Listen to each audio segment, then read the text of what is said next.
advice that I would have to give to someone just starting out in ministry is the last place that you may really want to go might be the best place that you'll ever be.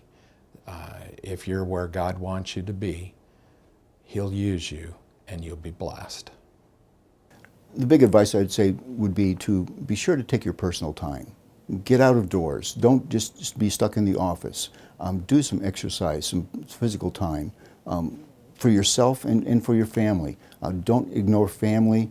Make sure that you can always go to a church meeting, but you can't always be with your family. So be sure to take that time. I think the first bit of advice I'd give, and I do give to young seminarians and to those just starting out their ministry, is first of all, go in and love the people. The theological degree is great, and you need that as part of your basis for your ministry.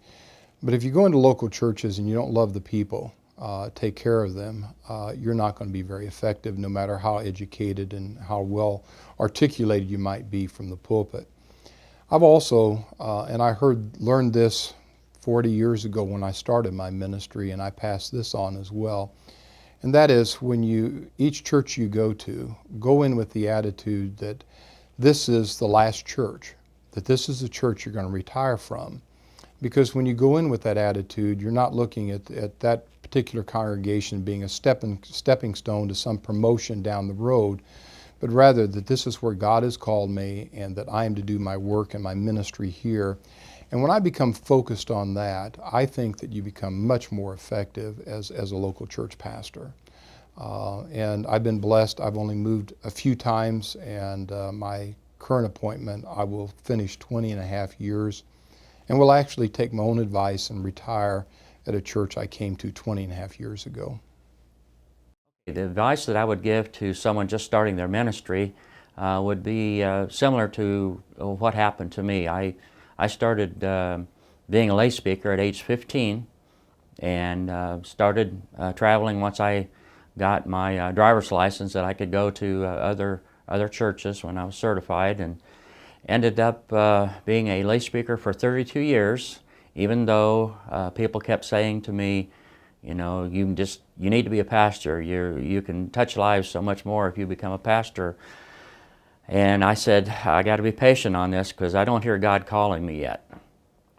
Maybe I want to, but until God calls me, I won't. And I just want Him to be the one to say, you know, it's time, or else I would consider that there'd be a good possibility that I would fail at being a pastor without His blessing. So after 32 years, God revealed Himself to me, and I ended up becoming a pastor. And so just be patient and do it in God's time, not your own. Don't try to push your own agenda, but let God's agenda be there in order to lead you into your ministry. Get a good wife or get a good spouse. I really believe that because Renee has been very helpful to me throughout my ministry and has supported me when I'm kind of down or when people are picking on me. If they pick on me, they don't pick on her. If they pick on her, they don't pick on me. So that's always very positive. Also, getting a good group of people that you can be in conversation with, a covenant group, one that will listen to you and you listen to them and give advice and take and receive advice. I think my advice to someone starting the ministry, whether it's a first career for them or whether it's a second career like myself, each one of us have been issued gifts and talents, and I would recommend that you stay within those as best you can. Work on those gifts and talents that you've been given and use to approach your congregation with them. And at the same time, realize that they also have been issued gifts and talents, and try to help them to use those talents that they've been given to utilize them within their congregations and with their walk of faith with Christ as well. Well, I would say that recognize that people are people, that they're good and bad, they fail and succeed, but the key to all that is to love them, and for me. And I've had to ask God to help me to love some people, including some of my own family.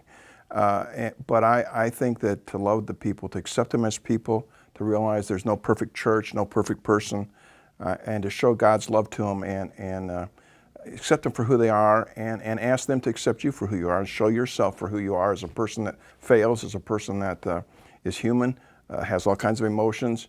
I've been impressed how staff parishes have supported me when I've told them I wasn't at my best and have stood by me when I have failed.